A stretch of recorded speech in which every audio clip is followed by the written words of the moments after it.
गोरख धंधा एपिसोड 2 में। इतनी जल्दी क्या है, रिपोर्ट भी देनी है, दे देना। कहीं मूछों वाले ने दोपहर पहले और दोपहर बाद का चक्कर डाल दिया तो उसकी ऐसी की तैसी। खूब चांदनी अपना यार है। यहाँ खूब चंदानी कहाँ चला गया? मंगलवार है आज, कहते हुए रमेश फिर हंस पड़ा। क्या मंदिर गया है? सुधांशु ने हंसकर पूछा। रमेश कुछ नहीं बोला, बस हंसता रहा। आखिर चक्कर क्या है? सुधांशु ने उलझ कर पूछा। भाई हर मंगलवार को खूब चंदानी 12 बजे से 2-2:30 बजे तक की ही छुट्टी पर रहता है। वाह, क्यों? बेचारा गोल मार्केट में एक सरकारी मकान में एक कमरा किराए पर लेकर रहता है। उसका एक ही कमरा है जिसे वह रसोई घर, बैठक और शयन कक्ष की तरह प्रयोग करता है। परिवार में उसकी पत्नी है, माँ है और स्कूल जाने वाले 3 बड़े बच्चे हैं। अब तुम उसकी मजबूरी समझ सकते हो, रमेश ने शरारत से मुस्कुराते हुए कहा। मेरी समझ में तो कुछ नहीं आया, सुधांशु ने बड़े भोलेपन से कहा। अरे भोले भंडारी, खूब चंदानी को मंगलवार के दिन ही दोपहर 12 बजे से 2 बजे तक एकांत मिलता है, क्योंकि तब बच्चे स्कूल गए होते हैं और माँ हनुमान मंदिर। तभी सैफलोन बजा, कहकर रमेश हंस पड़ा। वे दोनों सेक्शन में पहुंचे तो करीब 2:30 बज रहे थे। चलो, उसका सेल फोन आ गया। खूब चंदानी ऑफिस आ चुका था। वह बेहद खुश नजर आ रहा था। सुधांशु ने खूब चंदानी को अपना परिचय दिया और साथ ही वह पत्र जिसे डिप्टी सेक्रेटरी ने दस्तखत कर उसके पास भेजा था। खूब चंदानी ने एक छपे फॉर्म पर सुधांशु से नौकरी पर आने का रिपोर्ट ले ली, उसे कंप्यूटर में दर्ज करने लगा। फिर उसे मुबारकबाद देते हुए वह बोला, सुधांशु बधाई हो नौकरी शुरू करने के लिए। आज से तुम्हारी नई जिंदगी शुरू हो रही है। पर मुझे काम क्या करना है? काम? अरे फिलहाल तो आराम करो अभी से। अरे सुधांशु भाई, सरकारी नौकरी में घुसना बड़ा मुश्किल है, पर एक बार घुस गए तो बस कोई तुम्हें निकाल नहीं सकता। यह था पहला गुरु मंत्र जो खूब चंदानी ने उसे देने की कोशिश की, पर सुधांशु में गर्मजोशी थी। अतः उसने मानसिक स्तर पर इस मंत्र को अस्वीकार करते हुए खूब चंदानी से कहा, वह तो ठीक है, पर सरकार हमें वेतन देती है। यह कर देने वाले का पैसा है। हमें जन सेवा के लिए काम करना ही चाहिए। वाह बच्चू, खूब चंदानी ने ताली बजाई, पर आवाज़ नहीं निकली। वह उसका मजाक उड़ाते हुए बोला, किताबी बातें हैं। थोड़े दिन इस प्रशासन के रंग ढंग देख लो बच्चू, फिर पूछूंगा। ठीक है, पर फिलहाल मुझे कोई काम बताए ना। अभी यह तय नहीं हुआ कि तुम्हें कहाँ तैनात किया जाए, खूब चंदानी ने ऊंचे स्वर में कहा। फिर खड़ा हो गया और सेक्शन ऑफिसर से बोला, साहब इस नए बंदे को पॉलिसी सेक्शन में लगा दूं? साहब ने कहा, नहीं, उस ब्रांच का एडिशनल सेक्रेटरी इसे लेने को तैयार नहीं होगा। सेक्शन ऑफिसर बोला, क्यों साहब? मैंने संघ लोक सेवा आयोग की अखिल भारतीय प्रतियोगिता परीक्षा पास की है। सुधांशु भी खूब चंदानी की बगल में जा खड़ा हुआ। यही तो मुसीबत है भाई। वह एडिशनल सेक्रेटरी कहता है कि उसने क्या कोई पाठशाला खोल रखी है? उसे नहीं चाहिए सीधी भर्ती किए गए ये नौसिखिए कर्मचारी। उसे तो नीचे से तरक्की होकर आए कर्मचारी ही चाहिए। अब तुम ही बताओ, भारती का अनुपात आधा आधा है, तो मैं इन सीधे भर्ती हुए सहायकों को क्या करूं? सेक्शन ऑफिसर के स्वर में सच्चाई दर्द था। सुधांशु उलझ गया। सेक्रेटेरिएट में सेवारत सहायकों की प्रथम समस्या से उसका सामना हो चुका था, तो सहायकों की 2 श्रेणियां हैं। आधे कमीशन के द्वारा सीधी भर्ती से आते हैं, आधे नीचे इंफीरियर ग्रेड क्लर्क से पदोन्नति होकर आते हैं। फिर तो सीधी भर्ती हुई और पदोन्नति हुए सहायकों के दोनों वर्गों में बराबर संघर्ष होता रहता होगा। खैर उसे क्या, वह कभी भी इस वर्ग संघर्ष में रुचि नहीं लेगा। दोनों वर्गों के कर्मचारी उसके भाई हैं। एक और बात उससे सामने स्पष्ट हो चुकी थी, रमेश और खूबचंदानी पदोन्नति सहायक थे। सुधांशु ने देखा सेक्शन ऑफिसर इंटरकॉम पर किसी से बातें कर रहा है। बातें खत्म करवा सुधांशु से बोला, भाई सुधांशु, तुम्हारा नाम क्या है? तुम्हारा पूरा नाम क्या है? सुधांशु कुमार, सुधांशु ने हिचकते हुए उत्तर दिया। तुम्हारी जाति क्या है? साहब, मैं जात पात में विश्वास नहीं रखता हूँ, सुधांशु ने अकड़ कर कहा।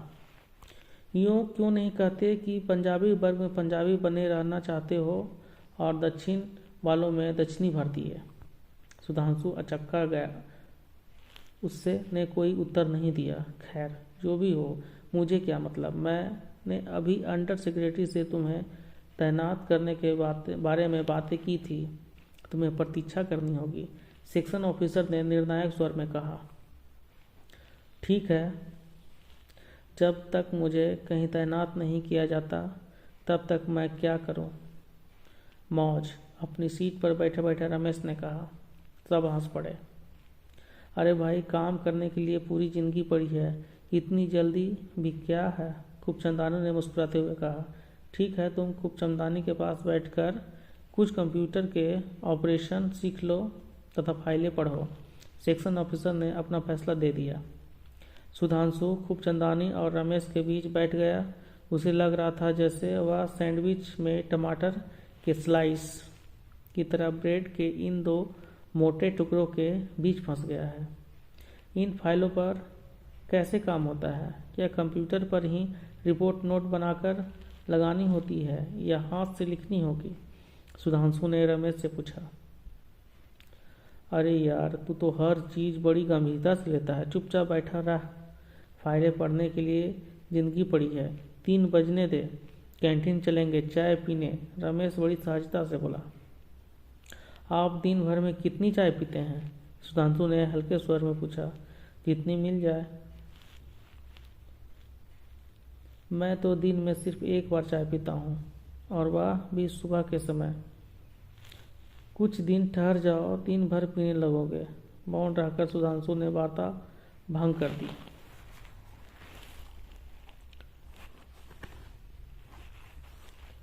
पूरे 1 सप्ताह तक सुधांशु को कहीं तैनात नहीं किया गया। वह सुबह दफ्तर आता, सारे दिन इधर उधर समय बर्बाद करता और शाम को घर लौट जाता। समय काटे नहीं कट रहा था। 10:15 से 5:15 बजे तक 7 घंटे निष्क्रिय बिना काम के काटना कोई आसान बात नहीं थी। 8वें दिन वह उखड़ कर, बोरियत की भी हद होती है, वह सीधा उप सेक्रेटरी के कमरे में घुस गया। यह उसकी उनसे पहली भेंट थी। जिस समय वह उनके कमरे में घुसा, उसे कई नए अनुभव हुए। पहला, सेक्रेटरीट में शायद उप सेक्रेटरी का ही पहला स्तर है जिसे अलग कमरा दिया जाता है। दूसरा, शायद यह ऑफिसर काफ़ी शक्तिशाली होता है, तभी उस कमरे को खूबसूरत ढंग से सजाया गया है। सोफा सेट है, उसी से मेल खाता कालीन और पर्दे, साथ ही कमरा वातानुकूलित भी है। कोने में गोल मेज पर फूलदान भी रखा है। तीसरा, यह क्या, जैसे जैसे स्तर ऊंचा होता जाता है, अफसर जवान होता जाता है। यह उप सेक्रेटरी कितना युवा है, होंगे कोई 35 साल के आसपास। फिर अंडर सेक्रेटरी थे, कोई 45 वर्ष के आसपास। सेक्शन ऑफिसर 50 वर्ष से ऊपर था, और खूबचंदानी की सेवानिवृत्ति में सिर्फ 1 आध साल बाकी है। जिस समय वह कमरे में घुसा, उप सेक्रेटरी किसी महिला से बात कर रहे थे। उसे देखकर उन्होंने पहले तो त्योरियां चढ़ाई, फिर उसे एक कुर्सी पर बैठने का इशारा कर दिया तो वह बैठ गया। हाँ तो सुरजीत जी, आप क्या कह रही थी? उप सेक्रेटरी ने वार्तालाप जारी करते हुए पूछा। यहीं की सेक्शन का बुरा हाल है, बहुत ज़्यादा काम बचा हुआ पड़ा है वहाँ। करीब 800 मामले एक महीने से ऊपर के हैं। अरे इतना ज़्यादा? आप सेक्शन ऑफिसर से कहिए ना। कहता हूँ, पर वह बेचारा क्या करे। 3 सहायक और एक यूडीसी उच्च श्रेणी की क्लर्क है, पर सिर्फ एक सहायक आ रहा है। बाकी को क्या हुआ? एक लड़की है, उसके बच्चा होने वाला है, इसलिए छुट्टी पर है। एक लड़का है, वह डिपार्टमेंटल एग्जाम के लिए भी छुट्टी ले गया है। तीसरा बिना किसी अर्जी के गैर हाजिर है। कब से? 5-3 से नहीं आ रहा है। पर क्यों? ऑफिसर ने पूछा। पर क्यों? कोई सूचना हो तो पता चले। सुधांशु का अंतर भड़क गया। यह कैसा प्रशासन है? एक तरफ सेक्शनों में असिस्टेंटों की कमी है और दूसरी तरफ वह 1 हफ्ते से मर्डर गश्ती कर रहा है। उसे कहीं तैनात ही नहीं किया जा रहा है। साहब, बीच में बोलने के लिए माफ़ी चाहता हूँ। अंदर से प्रेरित हो सुधांशु बोला और यत्रवत खड़ा हो गया। बोलो, उप सेक्रेटरी ने थोड़े रोष से पूछा। साहब, शायद इन्हें असिस्टेंट चाहिए। हाँ हाँ, श्रीमती सुरजीत ने उत्तेजित होकर कहा। और साहब, मैं पिछले हफ्ते से कहीं तैनात न होने से गलियारों में घूम रहा हूँ। तुम कौन हो? उप सेक्रेटरी ने पूछा। सुधांशु ने अपना परिचय दिया तो श्रीमती सुरजीत का चेहरा लटक गया। कहिए, नियुक्त कर दूं इसे? उप सेक्रेटरी ने श्रीमती सुरजीत से पूछा। एकदम नौसिखिया है, काम सीखते ही देखिए कैसा काम करता है। सीधी भर्ती हुई है और सीधी भर्ती वाले की काबिलियत के बारे में 2 राय नहीं हो सकती। उप सेक्रेटरी ने गर्दन ऊंची कर गर्व से कहा। सुधांशु ने गौरवान्वित सा महसूस किया। पहली बार किसी ने उसकी श्रेणी की प्रशंसा की थी। उसकी समझ में आ गया, हो न हो उप सेक्रेटरी भी सीधी भर्ती वाले हैं। वह तो ठीक है, पर फिलहाल सेक्शन ऑफिसर भी नया है और मुझे भी इन सीट पर आए कुल 5 महीने हुए हैं। श्रीमती सुरजीत ने घबरा कर कहा। न होने से कोई तो होगा और कुछ नहीं तो साधारण फाइलें निपटा लेगा, उप सेक्रेटरी ने सुझाव दिया। ठीक है, सुश्रीमती सुरजीत ने संकोचपूर्वक कहा। कुछ दिन कोशिश कर लीजिए इस ताज़ा माल की। अगर नहीं जमा तो मैं बदल दूंगा। ठीक है, कहकर सुरजीत उठकर खड़ी हुई। सुधांशु, तुम इनके साथ जाओ, यह तुम्हें काम सिखा देंगी। धन्यवाद साहब। सुधांशु बेहद खुश था। और देखो, ईमानदारी, लगन और मेहनत से काम करना, इसी में सीधी भर्ती वाले की इज्जत है। सुधांशु ने कहा। साहब, आपको शिकायत का मौका नहीं मिलेगा। तब साहब ने बोला, मेरी शुभकामनाएं तुम्हारे साथ है। सुधांशु, धन्यवाद साहब। वह श्रीमती सुरजीत के साथ उप सेक्रेटरी के कमरे से बाहर आ गया। जहन्नुम में जाए यह ईमानदारी, लगन और मेहनत। बड़बड़ाती हुई सुरजीत तेज चाल से अपने कमरे की तरफ बढ़ी चली जा रही थी। उनका कमरा दूसरी मंजिल पर था। सीढ़ियों से होकर वह ऊपर पहुंच गए। सीढ़ियों में पान वाला का स्टॉल था और साथ ही था शौचालय जहां दुर्गंध के झोंके आ रहे थे। सुरजीत अंडर सेक्रेटरी है, इस बात का पता सुधांशु को कमरे में पहुंचकर ही चला। छोटा कमरा, 2 मेजें, कमरे के बाहर 2 बोर्ड थे, अंदर एक सीट खाली था। शायद दूसरा अंडर सेक्रेटरी छुट्टी पर था। देखिए सर, सुरजीत ने अपनी सीट पर बैठते हुए जैसे ही यह कहा, सुधांशु बड़े भोलेपन से बोला, मैडम मुझे सुधांशु कहते हैं। न चाहते हुए सुश्री सुरजीत मुस्कुरा पड़ी। फिर गंभीरता का खोल ओढ़कर वह बोली, खैर सेक्शन में जाकर रिपोर्ट करो और काम को जल्दी से निपटाओ। सैकड़ों फाइलें लटकी पड़ी है। बहुत अच्छा मैडम, सुधांशु ने कहा। और देखो सुधांशु, हम लोग तो आते जाते रहते हैं, तुम तो अस्थायी रूप से यहीं रहना है, इसलिए हम पर निर्भर मत रहना। मैं समझा नहीं, सुधांशु ने उलझ कर कहा। कुछ दिनों में हम सब समझ में आ जाएगा। मैडम, यह सेक्शन कहाँ है? श्रीमती सुरजीत ने उसे कमरा नंबर बता दिया। सेक्शन नीचे की मंजिल में था। सीढ़ियों पर कूदता हुआ वह नीचे आ गया।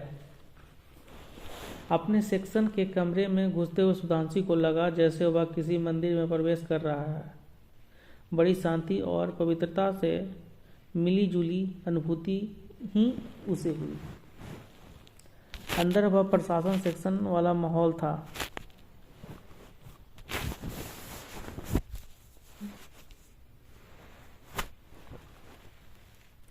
एक बड़ा हॉल, उसमें 2 सेक्शन थे। मेज की कतार से हॉल का विभाजन किया गया। एक हिस्से के अंत में सेक्शन ऑफिसर की मेज और दूसरे हिस्से के अंत में वही फोन वाली मेज।